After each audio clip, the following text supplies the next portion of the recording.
welcome everyone to This is CDR, the Carbon Removal Challenge webinar number 7 in our series, Carbon Removal, the Next Generation. We've got a great panel lined up with Oli Katz from Unbound Summits and Carbon Unbound, and Rubin from the Carbon Business Council, and Joanna Klitzke from Frontier. And in addition to our panel with them, which should be very lively and informative, we're also announcing the winners of the 2026 Carbon Removal Challenge. So first, I'd like to thank our sponsors. We have bronze level sponsors 1.5 who just joined as a sponsor. Thank you, 1.5.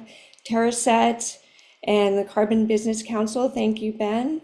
And we have our venue sponsor we're very grateful for at Carbon Unbound, so thank you, Oli, and other in-kind sponsors, Possible Studio, B3 Carbon, and Carbon Manager LLC.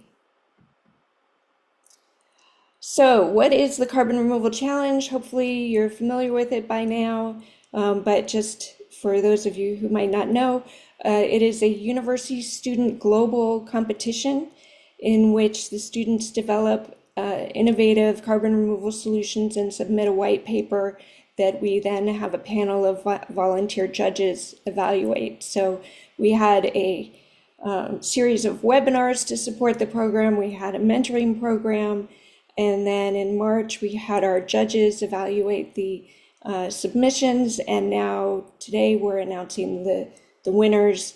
And the winners will be presenting in New York City at the Carbon Unbound conference in May. So as I mentioned, we have a series of webinars. If you go to our webpage, the link will be in the chat. You will see links to the recordings of all of our webinars this year, as well as the sign up for next month's webinar, in which we will be broadcasting the student presentations that's recorded at Carbon Unbound, and then we'll broadcast it that night. All right, so are we ready? We've got 4 honorable mentions and we've got 4 winning teams. So drum roll, please. Our honorable mentions are Jiangsu University from China. They have a carbon net project that takes sensor data and generates reports for an MRV platform. There's University of Waterloo, which actually was a winner last year, and so they did well to become an honorable mention again this year. They have a DAC system with microalgae conversion. IIT Bombay had a HVAC integrated direct air capture solution, along with some techno-economic analysis, which we love to see. University of Maryland is our 4th honorable mention, and their project was wood vaulting, which they are in collaboration with Carbon Lockdown about for preserving biomass in anoxic conditions. So those are the honorable mentions. And now for the winners. One of our 4 winners is KAIST out of Korea, their MMML carbon removal team. They had a project entitled Solvent-Free Manufacturing of Electrified Structured Sorbents for Scalable Direct Air Capture. That is a mouthful. And it has a scaling potential that allows for efficient manufacturing in a roll-to-roll system. So congratulations, KAIST. We also have a team from Cornell with members at Princeton and Columbia. Their project is called Gigaton Bio, and they're converting mine waste into removals and critical metals using biomining bacteria. So very cool.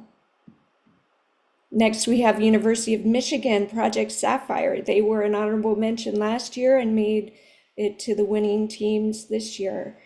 So this is their Michigan carbon capture team. You can see with all the names here, it's quite a large team. And they have their project uses diffusion-based microbial electrolytic cells that are run in wastewater systems to mineralize carbon and produce hydrogen. And last but not least, we have a winning team at Rutgers, C3W, carbon capture with concrete waste. And they have found a way to recycle concrete waste and extract the cement from it in such a way that that cement can then absorb the CO2. So it's carbon negative.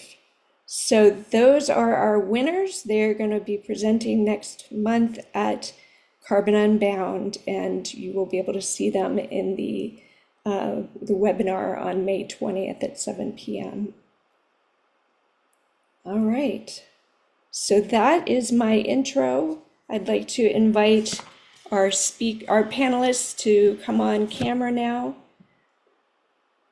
And we have a lot in our preparations for this webinar. We came up with a lot of questions. We have our speakers are super knowledgeable, have a broad view, have a lot to say. So we're going to try to cover a lot of bases today. Our organization is going to be doing introductions and then talking about CDR supply, then CDR demand, broader landscape of CDR topics, and then advice for students, and then finally audience Q&A. So we're hoping to have 15 minutes at the end for audience Q&A. So please put your questions in the Q&A box, and we've got Bea, Beccari, Berreto here today to run our audience Q&A. All right, and feel free to introduce yourself in the chat. Tell us where you're coming from today. We've got a really nice group of over 50 people here today. That's awesome. So please introduce yourself. And so while we're talking about introductions, I'd like our panelists to introduce themselves. Please tell us about your organization and what your role is there, and a little bit about how you got there. So who wants to go first? Ben, why don't you go first? Great. Happy to kick off. It's so great to see everyone who's on today. And congrats to the winning teams that were just announced. Really exciting news. Great to see everybody. Thank you so much to Sue and the OpenAir team for hosting the webinar. Great to be here alongside Joanna and Oliver. Looking forward to the insights and comments you're going to be hearing from these two great experts in the carbon removal space today. For anyone who doesn't know me, Ben Rubin, I'm Executive Director and Co-founder of the Carbon Business Council. Carbon Business Council is a global coalition of more than 100 organizations who are working in carbon removal. We work across ecosystem building, coalition building, policy engagement, and market development. So happy to share a little bit more on the state of play and the trends we're seeing in the market and the opportunities we see for many of you to get engaged in the carbon removal space if you're not engaging today, or some of the trends about where the market's going.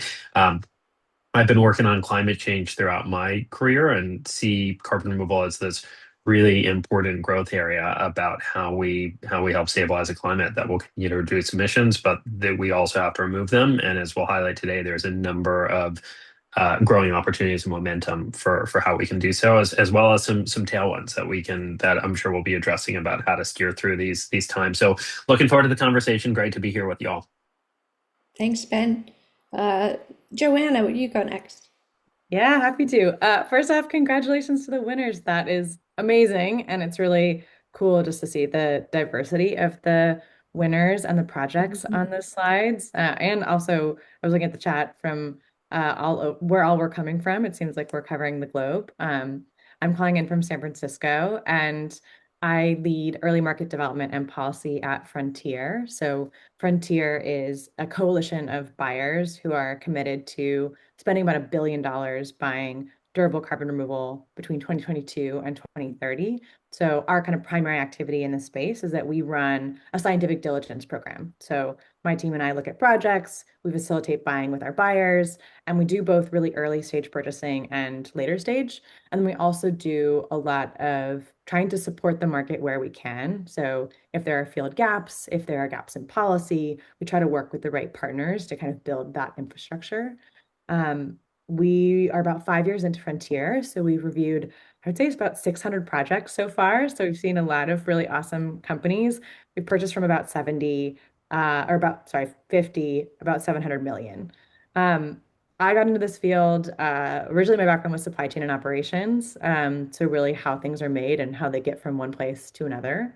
I started my career in consulting, so doing not a lot related to climate. I was in aviation maintenance hangars. I was working for the San Francisco Food Bank. I was working in, sports retail supply chains, but I did my master's in environmental science and business, worked for climate startups in methane abatement and in carbon analytics, and then worked on the corporate sustainability side with Nike, and then ended up joining Stripe Climate in 2021 and being part of kind of the build out of Frontier.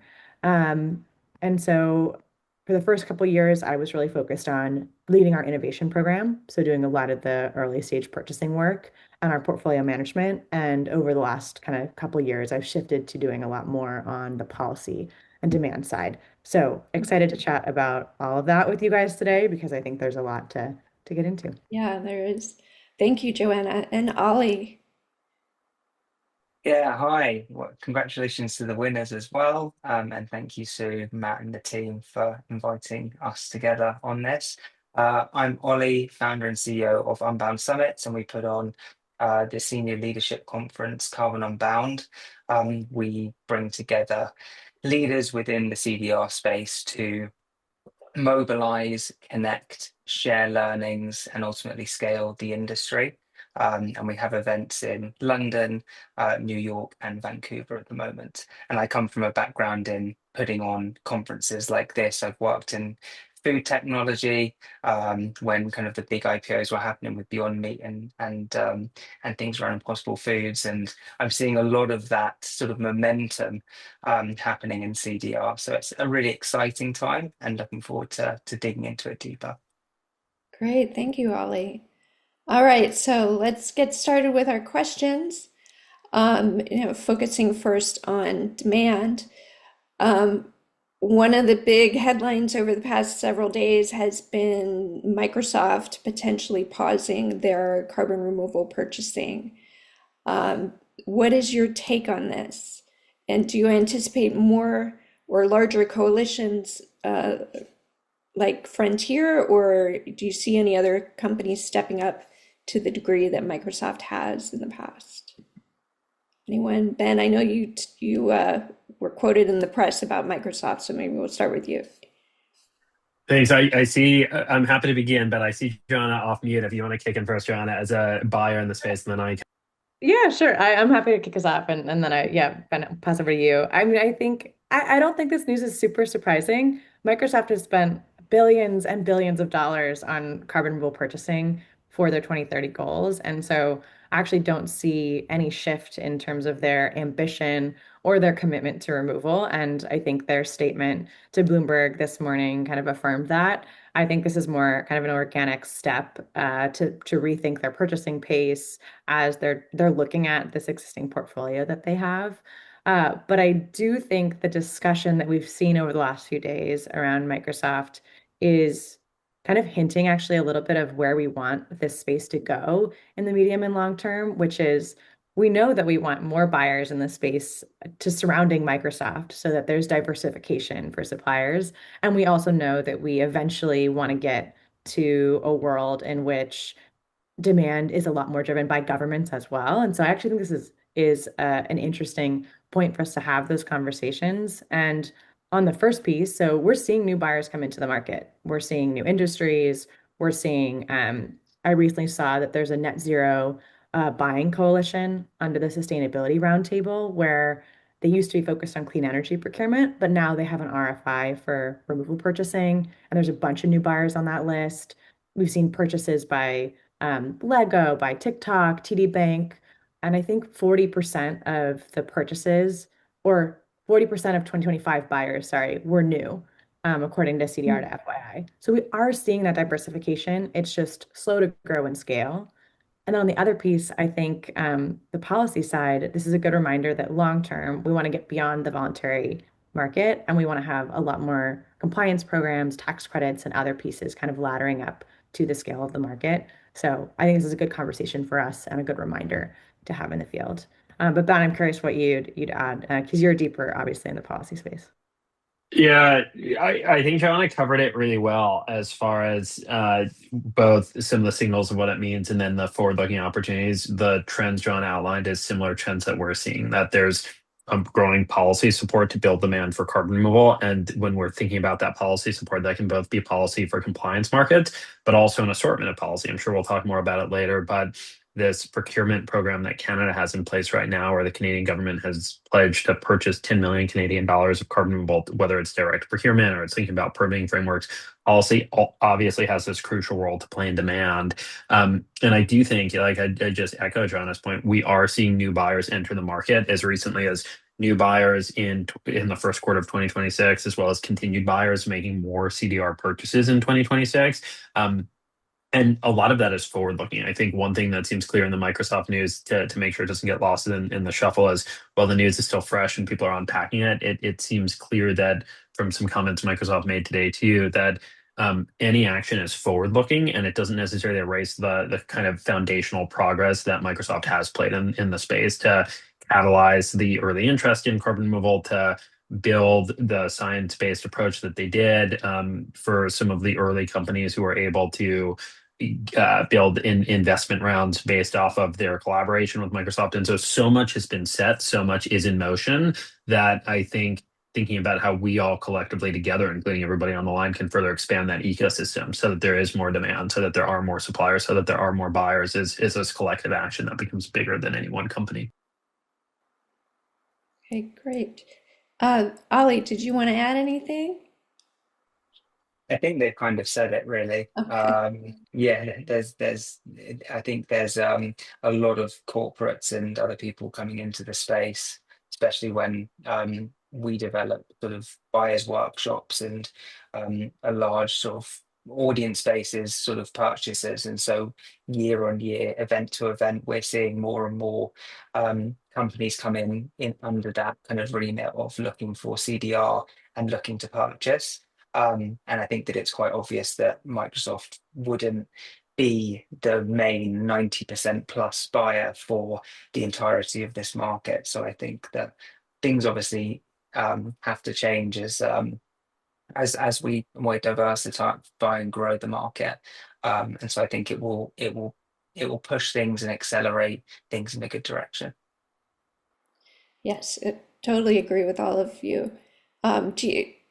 Do you see, so what are you seeing in terms of voluntary markets versus compliance markets? I think Ben touched on this, that some of the compliance markets are coming up to, or maybe Joanna, you were the one who spoke about this.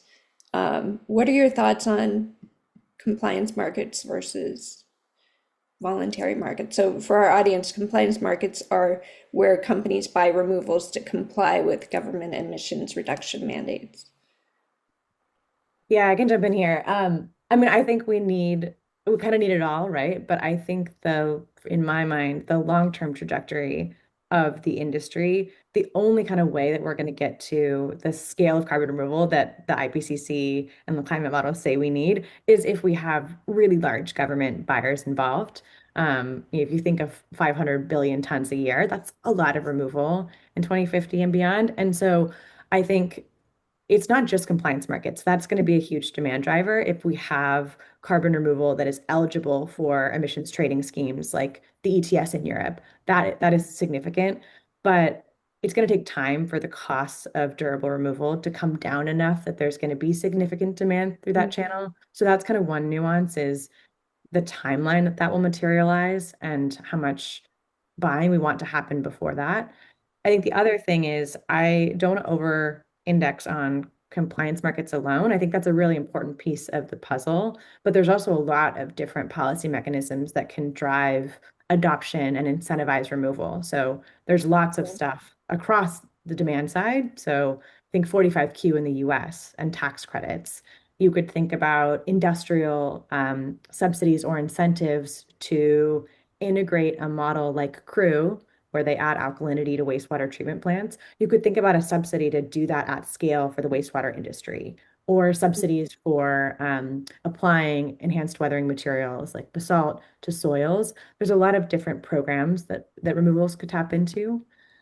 And I think on the supply side, right, there's also a lot of programs that governments can do to accelerate that. So investment tax credits for cheaper construction of CapEx, R&D grants and acceleration programs, cheaper loan financing. There's a lot of different pieces that I think would all kind of ladder up to a more supported market, and we need both. Great, thanks, Joanna. Ben, did you want to add to that on the policy side or reinforce anything that Joanna said? Yeah, I think it covers it well. I mean, I agree with Joanna. We do need both. And I think just for me, it's also that on the policy side that I think that there are opportunities moving forward with compliance markets right now. If we're thinking about the emissions trading scheme that's taking place in Europe, the cap and trade program in California, but that also that from a policy perspective, it's also great for policymakers to be thinking broader about what are all of the different ways we can support innovators and entrepreneurs in the space. And so in the US appropriations package from this year, the funding that supports research and development, that also helps to build demand and can be a way to support early entrepreneurs. This government procurement that I mentioned as an example, I think these levers are also critical to building demand and definitely become part of the picture as we're thinking about, is it compliance? Is it voluntary? There's an and to that about what else policy can do to help further support the market, help with bankability, help to encourage more entrepreneurs to want to enter into the space and all the rest. And so I think not losing sight of those, whether that is again procurement, tax credits, or all the rest, have this important. Great, thank you, Ben. Okay, a little switch up in the topic here. So some buyers are looking to methane and superpollutant emission reductions for shorter term impacts. And I'm wondering how you see this affecting CDR. Oli, maybe you want to talk about that one? Yeah, I can quickly jump in on that. And it's something that I think we work with advisory board members to create our agendas at every event. And this is something that has really kind of popped up in a lot of people's minds. And I think that, superpollutant mitigation and removals and CDR aren't competing strategies. They're actually like complementary to each other to work together to kind of achieve our climate goals. And so I think that it's only really going to have a positive impact on CDR and the market more broadly, because I feel that, there's complementary technologies. There's, it will bring more people into the market who are developing solutions, and ultimately it will help to focus and target on the short term but highly pollutant gases in the atmosphere, whilst we can also develop and continue to invest in kind of carbon removal as well. So I think it can only point to a good end outcome. Yeah, so it's another and situation like we were talking about before. All right, thanks, Exactly. Oli.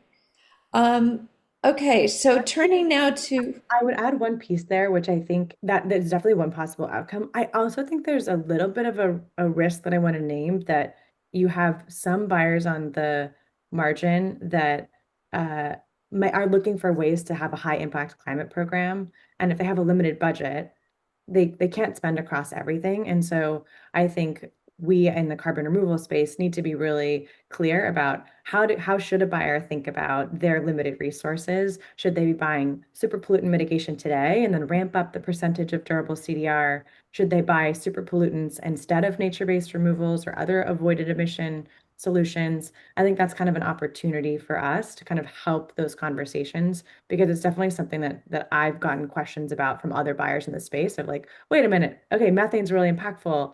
Does that mean I shouldn't buy durable CDR? And so I think it's both on that front. It's kind of like the Oxford Principles approach of you have a portfolio, but they don't specifically talk about the short-term pollutants in their guidance yet.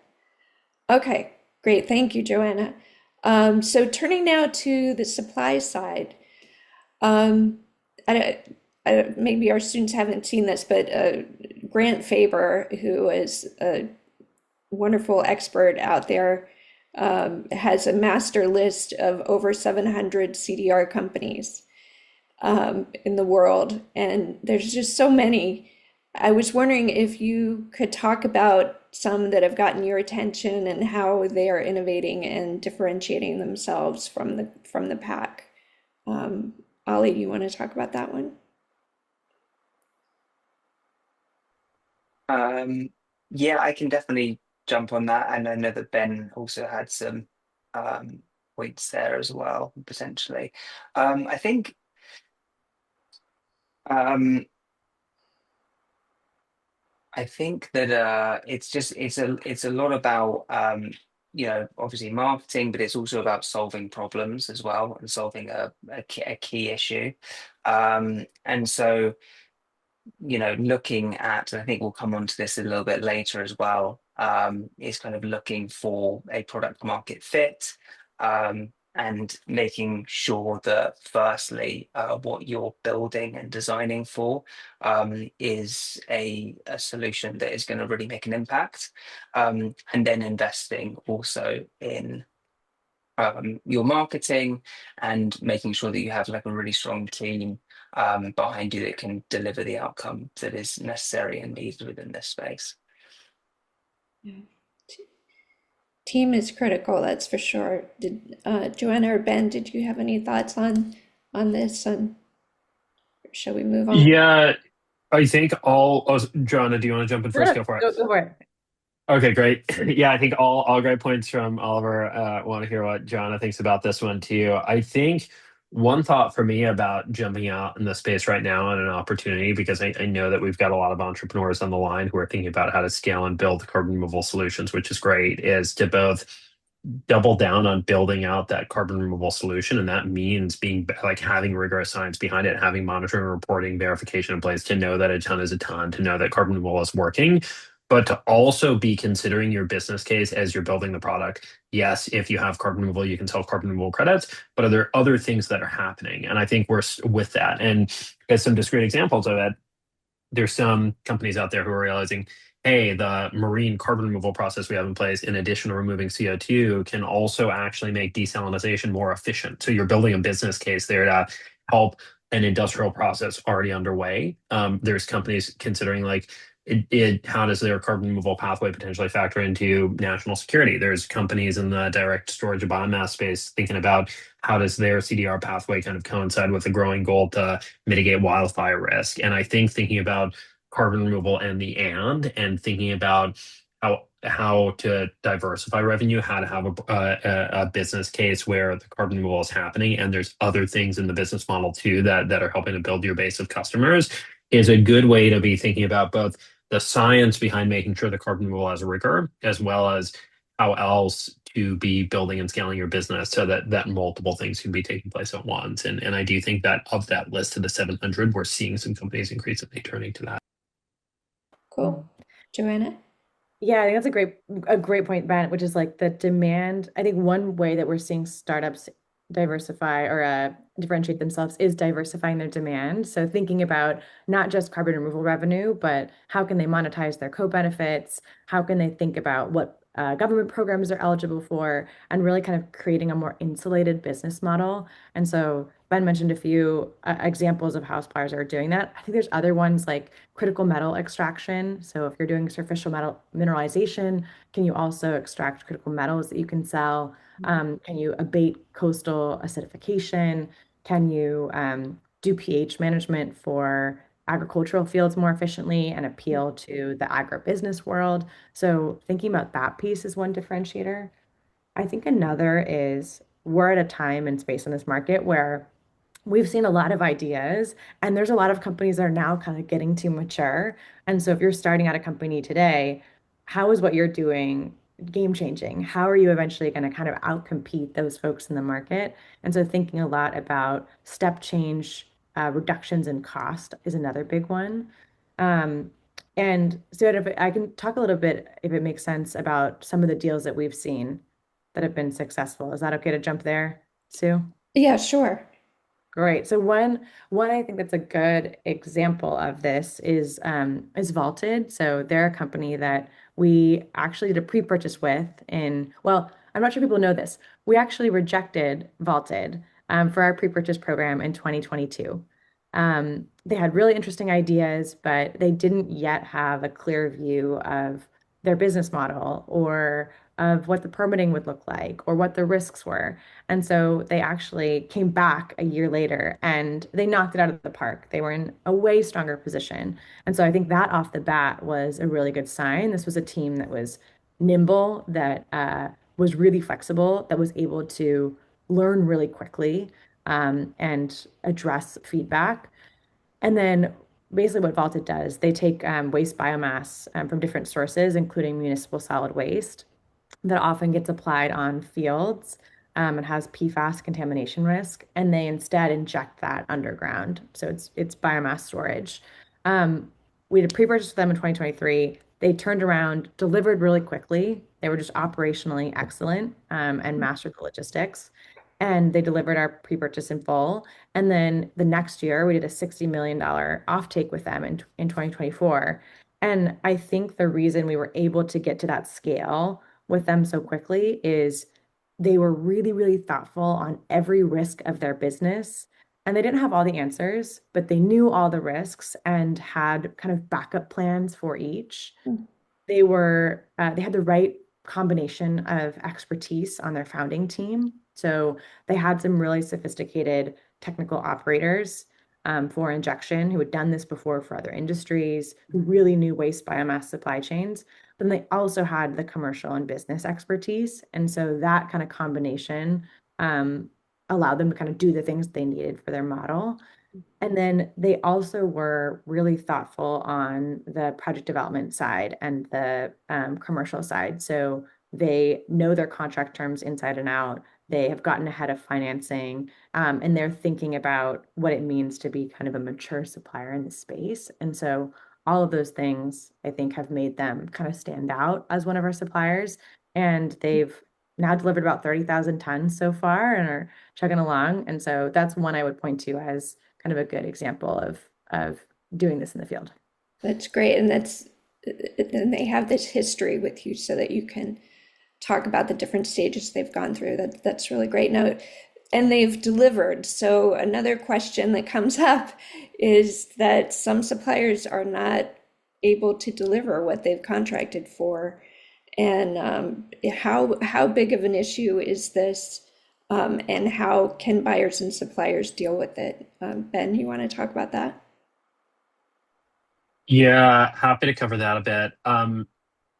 I think it's a really important part of the conversation. I mean, so far we've been talking a little bit about how do we build demand for CDR? What does it mean to support innovation and have supply? But if we have an offtake agreement, then how does a company actually think about delivering on that? And I do think that that's a growing part of the conversation in all of the different elements of that. It just introduces in a number of variables to think through. And so one of them, as an example, is cracking the nut on bankability. If it's a first of its kind project and someone's looking for project financing, how to go about doing that. It opens up this big and important issue that multiple companies right now are actively working to unpack. I think it also then comes down to deployment when you're thinking about, is there an existing permitting framework in place, or what does that look like to apply for permits? If depending on the scale of the project, what is community engagement looking like to kind of store and build local support in a community where a project is taking place rather than have opposition?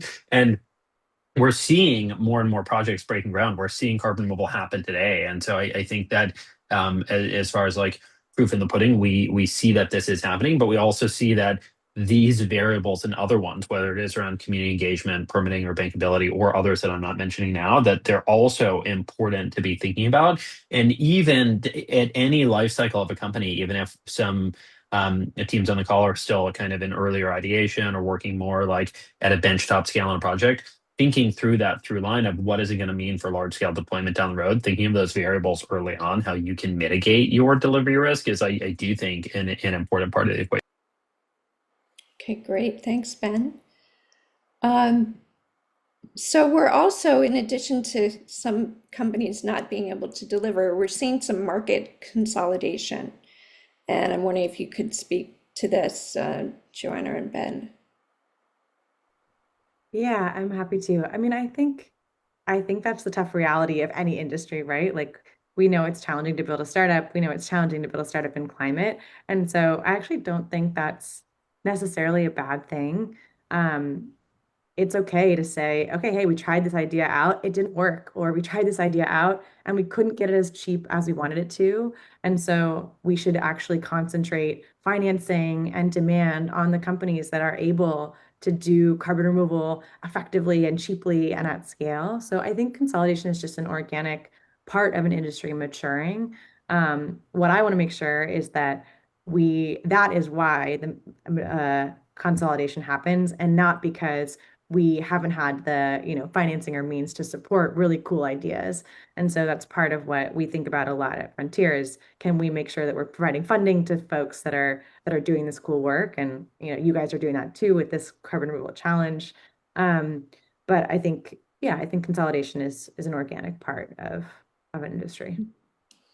Okay, and But curious if you speaking, guys have different perspectives, Ollie or Ben. yeah. Okay, well, so Ben, the Carbon Business Council has recently announced a bunch of exciting initiatives around marine CDR and biomass burial and communication around CDR. I was wondering if you could just talk a little bit about those.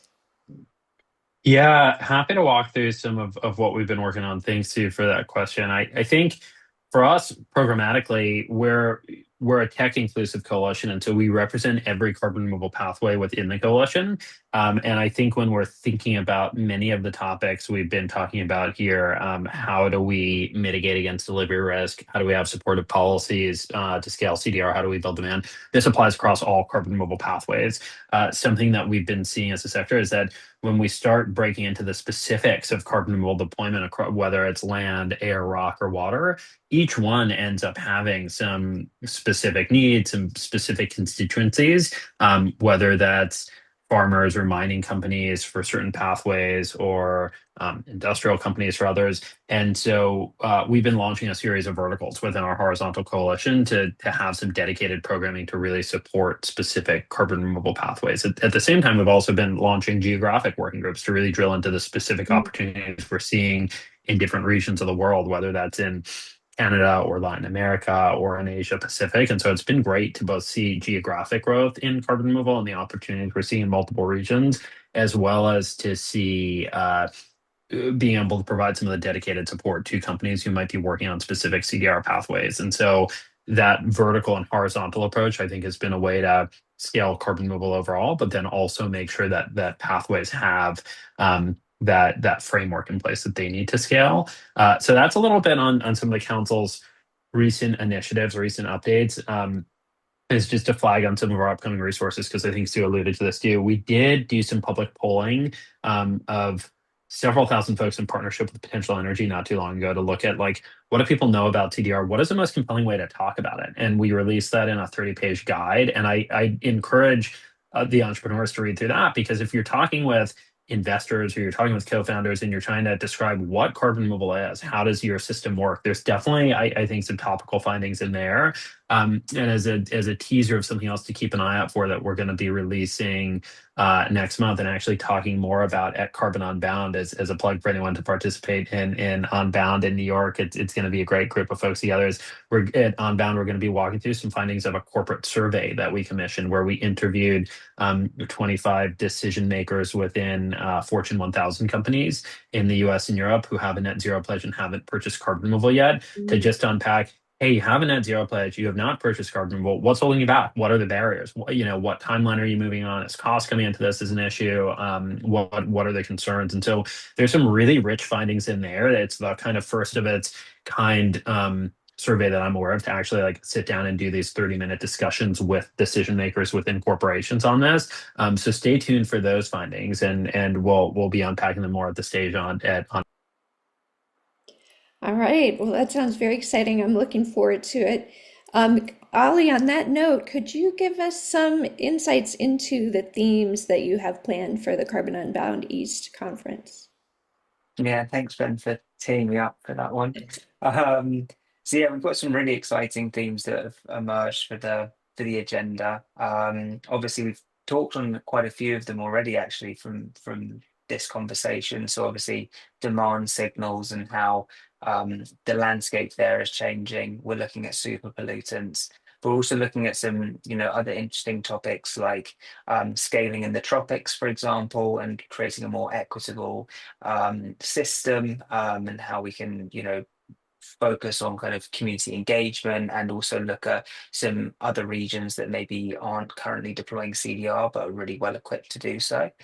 Um, we have just some macro economic trends that are happening, obviously, and looking at different countries and regions that are becoming, leaders within the space, and how we strengthen the carbon market. And then we're also starting to focus a lot more around more interactive sessions that give people the ability to meet people that maybe they wouldn't meet, but also kind of start to forge, partnerships. So we have an investor and a buyer speed dating session that's taking place, where we're pairing suppliers with either investors or buyers within the space to really try and stimulate partnerships and growth there.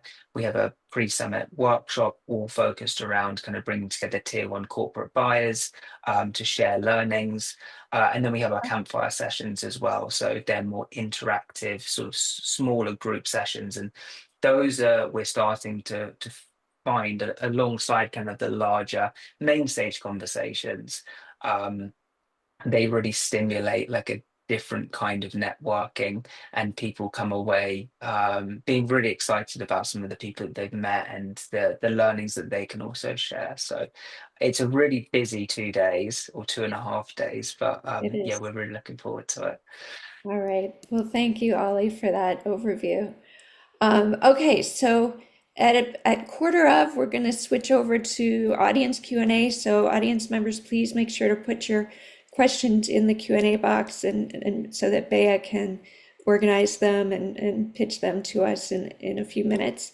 But in the meantime, we have our next section is advice to students who are working on CDR. So one of our questions is, what makes a great leader in the CDR space? Ollie, did you want to talk about that? Yeah, I can quickly touch on that. I think it's a lot of the similar things that what makes a good leader, period. I think it's leading with integrity. It's the ability to inspire someone on a shared vision or mission. And then it's also fostering trust and collaboration to achieve the goals. And I think those are really, really important right now for this market, particularly kind of being motivated and being led by, climate impact over kind of financial gain. And also, making sure that you're collaborating with people in the industry. It's very easy to be focused on your core objectives and be siloed. But I think what now is really important is that we're all sharing learnings and working together along a common goal. And that's kind of what Carbon Unbound is trying to do, is trying to bring all these people together to share these ideas and to be collaborative. So yeah, I think that's kind of, what makes a great leader in any sense will be applied here as well. I don't know if Joanna and Thanks, Ben, you Ollie. probably have some views there as well. Ben, did you have anything to add? I think Oliver covered it really well. I just kind of underscore and agree with that point of collaboration. I think that the CDR community is it's just a great group of folks who are collaborative. And so I imagine that for entrepreneurs at the start of a journey, whether it's going through a discovery process and wanting to understand, hey, how would a financial institution think about this? How would a buyer think about this? What are their suppliers thinking about? Like, there's a real opportunity to engage, connect with, collaborate with, and then think about, like, it does take a village to move the needle on carbon removal. So if you have a carbon removal project, there's ultimately presumably going to be, whether it's a registry involved or a monitoring, reporting, and verification provider involved, like there's going to be a larger push that has to happen with it. And so kind of mapping the ecosystem, engaging directly with folks, I think that you're going to find a community of people who are supported to get to gigaton scale. It really takes a vibrant ecosystem where we need everybody working on different things. And my sense is that folks recognize that. And so you're stepping into an industry where I think there's a lot of people in the community who are standing ready to support you all in that journey and engage with you rather than you feeling like you have to go at it alone. So I think just keeping that collaborative spirit in mind, both as you're starting the journey and then throughout the process, helps both you to accelerate and then helps the overall ecosystem. Thanks. So next question, Joanna, what gaps are you seeing that might be valuable for students to focus on? Yeah, so this is well timed because we released our next call for applications for our innovation program. So for folks who know how we work before, we've historically done a pre-purchase program where we pay upfront $500,000 for the first tons for pilot projects. We've expanded the program slightly this year, and we are both doing pre-purchases, but also R&D grants. And so we're also able to look at some kind of broader research in the space, or research at carbon removal companies. And so I can drop the link in the chat, but basically there are a number of places that we're super keen to see folks apply to. So submit if you haven't already. Basically, one piece is superficial mineralization. So how do you think about different technologies or methods that would increase the mineralization efficiency of processing different tailings piles? New rock pile architectures, more reactive pre-treatments.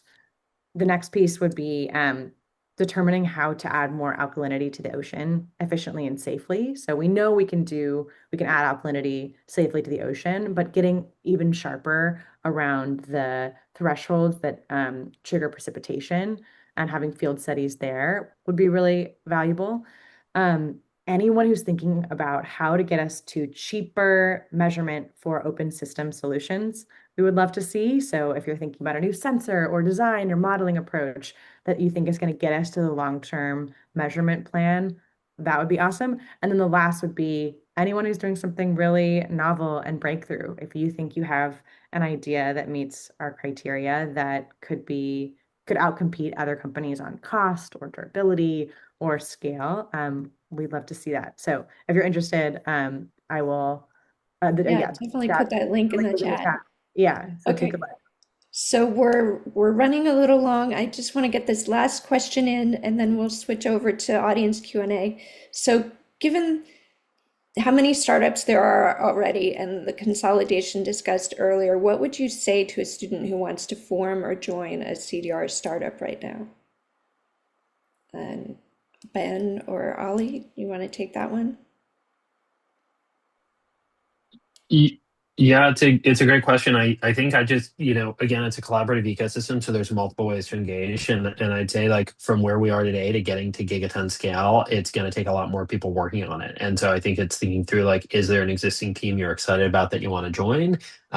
If you're looking for a co-founder, do you bring the business expertise or the technical expertise? Like keep that collaboration in mind. But also if you have a business idea, like keep the gaps in mind. I think what Joanna just walked through of like some of the vanguard solutions that the frontier team is looking for, where there's open research right now. How can we get better at measuring some of the open systems for MRV? And many of these examples, like there are some questions that need to be answered.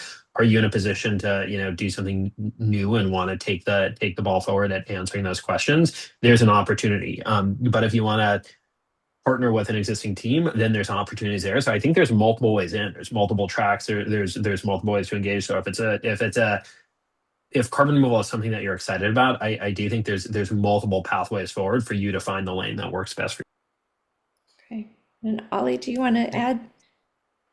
Yeah, I'll just quickly add, I agree with all of those points. I think be prepared to get your ass kicked a little bit. I think that it's really hard to continue to start and join an early stage team, but the reward is immense. So I think stay in it, don't quit. Keep looking for, as Ben said, kind of the gaps and iterating, I think is really important. And also, don't be afraid to reach out to leaders in this space already who've been there and done it as well and get some advice from them, because you could be making sort of the same mistakes that they've gone through. And that's a really easy way of being able to understand, where you should be developing. And everyone's very friendly in this industry and they're very willing to give you sort of 15, 30 minutes of their time to help you out. All right, thanks, Ollie.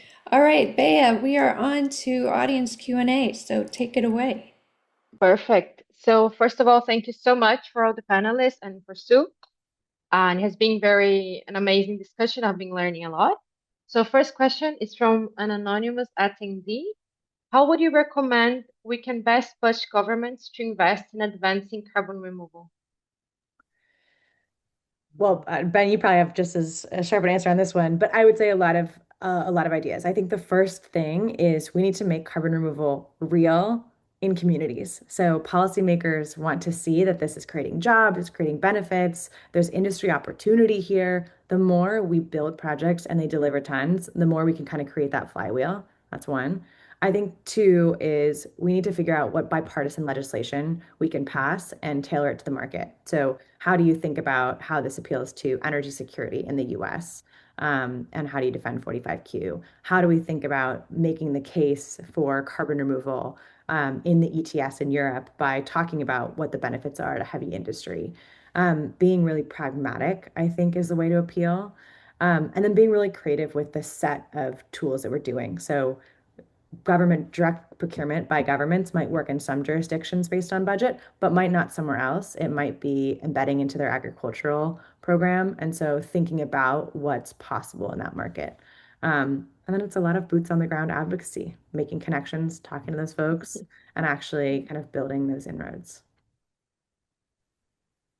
Yeah, I think Joanna covered it really well with some good like specific discrete suggestions. I think, I'd add in as far as that like advocacy push that it I think starts to speak to some of the benefits that like the coalition approach can provide for someone like the Carbon Business Council, where there are carbon removal suppliers or carbon removal buyers in the space who, can go at it alone for kind of making a push on policy. But if we can come together and have a coalition where you have 100 companies with a unified message saying like, hey, here's what can really help unlock the sector, that's going to be more that kind of organizing work can help make the job of policymakers easier, that they're hearing what the coherent vision, here's what we can do to actually be catalytic for the sector. And so I think, again, with this collaborative approach in mind, kind of mapping out the NGOs working on it, the coalitions working on this, there's an opportunity to step in and get engaged with those facets of it. Like very much in advocacy, I think the more that there's a coalition and a unified voice, the more that we can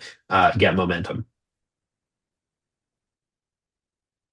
Ollie, do you want to add something? Okay, so the Yeah. next question is from Fred Johnson. So, is there an area of carbon removal you feel like it isn't getting as much focus as you think it should? Where would you recommend students focus their research? I feel like my big one right now is superficial mineralization. I think that's a place where we think there's a lot of opportunity. And we've seen some really cool companies and projects, Arca, Carbonetic, Xterra, Lithic, but I think there's more. So that's something that we're keen on. Um, that's the big one that jumps to mind. Perfect. And from another person, so I think we mentioned a lot. I think Joanna was the one that mentioned about the cost and various co-benefits, how it's important. But then why are we not hearing more about this? Yeah, I think it's interesting because I think part of it is we are sometimes in a carbon removal echo chamber. So we're like, we need carbon removal. Of course, the carbon removal should be enough for a project. Like that is what we need. And I think outside of that space, though, like when Ben has policy conversations or I have policy conversations, that's not often what we lead with. We're talking a lot about, the impact of this on wildfire risk or the impact of this on jobs or the impact of this on coastal communities. So I think those conversations are being had, just not as vocally in the removal space. And then I also think if you kind of start looking at some of the ways that companies are framing their big announcements in the media, I think Graphite, their recent deal, wildfire risk management was a huge part of that narrative when they were talking about it. So I think we're starting to kind of see that shift in the discussion too. But yeah, it's probably just a reflection of us being in the carbon removal space and leading with that amongst ourselves. Ben, Oli? I think just two things I'd stitch together there as far as some of the last two questions of like what are the underexplored parts of CDR and then why aren't we thinking more about cost? I would say for the entrepreneurs out there, like ultimately we do want to see the technology cost curve of CDR bend. And so there's a lot of if you see a lot of companies working on a specific CDR pathway, but you end up coming up with a novel idea of something that you think can bend that technology cost curve, that can be a great way to enter the market. If you have an idea for something that's novel and new and want to take that approach, that's great too. There's multiple ways to get CO2 out of the atmosphere. And I think thinking about parallel tracks, like we need entrepreneurs and innovators working across both. I think that kind of just becomes a question of like what your idea is and where you want to sit within the ecosystem. But there's business models to be had on both of those cases, taking something that exists and improving that process or coming up with something more vanguard and new. And so I think it's good to keep both of those tracks in. Yeah, and I think also like on I think the point that Joanna made around having a large portion of the announcement around like wildfires and things. I think people are starting to wake up to the climate reality a lot more, and those things are going to be start to be understood as well. That we've had obviously California wildfires, and there's various climate impacts that are happening around the world to a larger effect. And so I think the adaptation piece, the impact on helping with those other scenarios is going to be better understood and going to be more receptive going forward. So I think we'll start to see a lot more of that as well. Perfect. So first of all, thank you so much again. And then another question from an anonymous attendee. So since tech-based CDR costs very high and likely to be that way for a long time, where do you see the demand for such pathway credits coming from? Yeah, I mean, I think we are seeing demand, right? We are seeing companies that are willing to pay the premium for early projects now. Frontier, Microsoft, lots of other buyer, TD Bank, like people are making purchases. I think what's motivating that is they're willing to pay that premium on small volumes today because they want to secure access to projects for the future. They want to be able to say in 2030 to 2040, we have a right of first offer in our agreement that we get access to the next facility if this project is successful. And they want to be able to credibly have enough supply to meet their net zero claims. I think that's one place where that could come from. I think it's often going to be from businesses that have slightly higher margins in their structure, or have a history of kind of being early in industries and doing catalytic buying. But I think that is something that like a lot of companies have to think about is that demand diversification. We call it like the area under the curve. So as you think about your supply, how much funding do you actually need to get to a megaton facility? And is that total demand that you need feasible with the market? And so I think that will be a challenge. But we are seeing folks that are willing to buy at those prices, at $400, $600, and up. Oh, that's great. Very important as well. And Oli, Ben, do you want to complement it? I think Joanna covered it well. Nothing else from my end. Perfect. And do you have time for one more question, Sue? Yes, okay. So just another last one. So how important are the community and co-benefits? So we have been talking about this a little bit. So, and do you think we should reframe removal, making it perhaps more attractive beyond the climate benefit, thinking business model? I think so, yeah. I'll quickly jump in. I think that's something that's definitely cropped up and speaking to people is kind of a communications problem sometimes that we see where people don't understand what carbon removal is, and so being able to pair it with different benefits or reframing how you talk about the sector and the solutions and the need for this, you start to see, people actually being a lot more receptive or understanding it in a different way. So I think, again, it's about coming together as an industry and kind of talking about what's working, what's not working when it comes to talking about CDR. And I think that's definitely part of that. All right. Well, thank you to our panelists Please, everyone, send some emojis, send some love in the chat. This was a great panel. I can't believe we got through everything that we were planning to get to. Whoops, hold on, I'm not sharing the right thing here. I just wanted to share my screen to get folks to register for our May webinar on May 20th. That will be at 7 p.m. So it's a Wednesday at 7 p.m. after Carbon Unbound, and we'll be showing the recording of our winners' presentations. So please join us. And thanks again, everyone. Have a wonderful rest of your day. Bye. Thank you all. Bye-bye. Thank you. Thanks, guys. Winners. Thank Bye. you. Great job, everybody. I can't believe we got through all that. All right. Take care. Ciao.